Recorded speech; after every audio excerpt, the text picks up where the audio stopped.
So what is this funny looking tool? And it is a tool, it's not just a spinning orb of death. Maybe that's why I'm not in marketing. This is the Arbortech Ball Gouge. Just as a disclaimer, Arbortech were kind enough to send this unit out for review, so I didn't pay for it. However, these are my thoughts on the tool. It's only been out for a very short time, so good chances are if you weren't at the Sydney Wood Show last month, you won't have seen it. I'm not sure you can even buy it online yet. Like the majority of Arbortech's power carving tools, it attaches to any standard 100 or 115mm grinder, that's 4 or 4.5 inch. Unlike some of their other tools, there are no spacers needed or washers. You need to take those off and it screws directly onto the grinder spindle. I would recommend getting a good grinder for it, as the extra extension away from the body of the grinder means they can exhibit some extra vibration. I don't mean a $300 grinder, I'm looking at you, Pete, or even necessarily any of the high-end brands, but just one with good bearings. It turns out the bearings in my old grinder, a DeWalt grinder, were awful. I couldn't last 5 minutes with this tool before the vibrations got to my hands and caused a lot of tingling. Some experimentation with an XU1 grinder, if you can believe it, showed that it wasn't the tool's fault, but it was actually the grinder.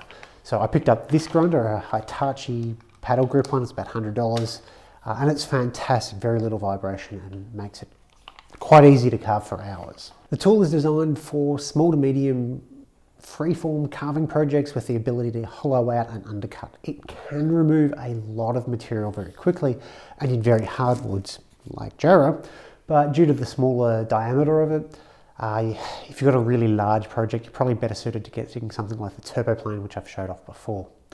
The tool will handle that just fine, it's just you're going to get tired with the smaller diameter. So in reality, what does it mean that you can do? Well, here are my first 3 attempts at carving. I've got a pine spoon-shaped object, a spiral in Tassie oak, so hardwood, and this face carving. You can see that as I went along, I got over the learning curve associated with the tool and things started to flow a lot better. I'm really quite unimpressed with how this spoon turned out, so let's go make another one. I'm going to make a relatively plain spoon. The material is going to be black butt. It's quite a dense Australian hardwood. My first attempt at a spoon was in pine and it eats that up for breakfast. It has absolutely no problem doing that.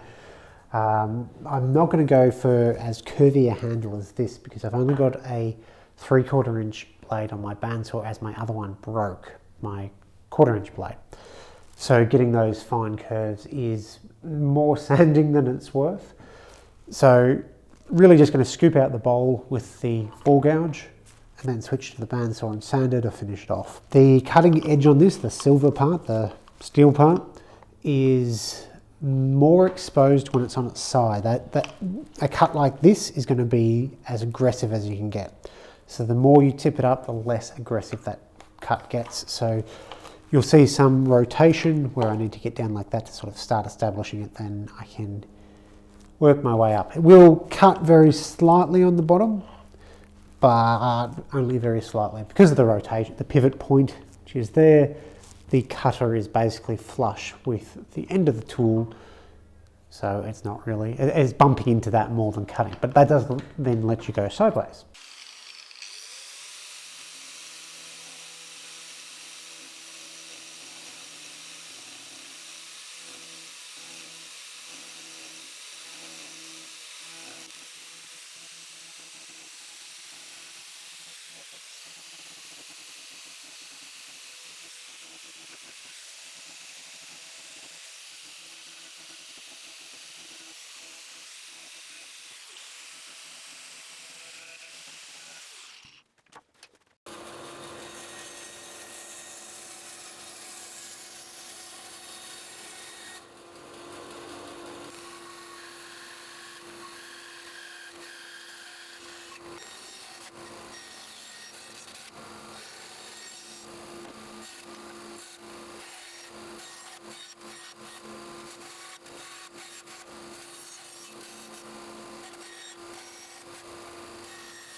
Okay, so this spoon isn't going to be winning any awards, but it is much more spoon-shaped than attempt number one. And I've done no research into how to actually make spoons, their shapes, what works, what doesn't work, that sort of thing. It is, however, distinctly a spoon-shaped object. So what about other things like sculpture? While my carving skills are about as fully formed as this guy's head, I can say that the ball gouge is a lot of fun. To me, it captures much of a similar sense of elation from turning. It's incredibly messy, but after a fairly modest learning curve, you can have fun making sawdust or kick out a project in an afternoon rather than weeks or months required from furniture making. These three objects here were done in an afternoon while learning the tool. I could probably do them in half the time now. So can you make spoons without power tools? Absolutely. Can you do all sorts of carving without any power tools? Also, absolutely. None of these tools are required. They are, however, very fun and efficient. It is no more or less legitimate woodworking or carving than any other means. Personally, what I really enjoy is the speed of the power carving methods, and that I don't have to necessarily dedicate a lifetime to learning those tools and techniques, as well as to constantly sharpen, because again, this is jarrah, is a very hard wood, and with regular carving tools you wouldn't be touching this for many years. At about $110, I think Australian, this is quite an inexpensive way to get into power carving, but it doesn't become useless if you go and buy more expensive tools. To me, I think it's actually quite the reverse. I think the ball gouge would be paired wonderfully with Arbortech's power chisel. You could use the ball gouge to do the majority of the shaping, then come back with the power chisel to refine that or add in details. That's essentially what I've done with the mouth here and the nose to refine the shape, get them a bit squarer. It was the wrong tool for the job. I just used a bench chisel. The gouge would be much better. But it does illustrate the point I'm trying to make.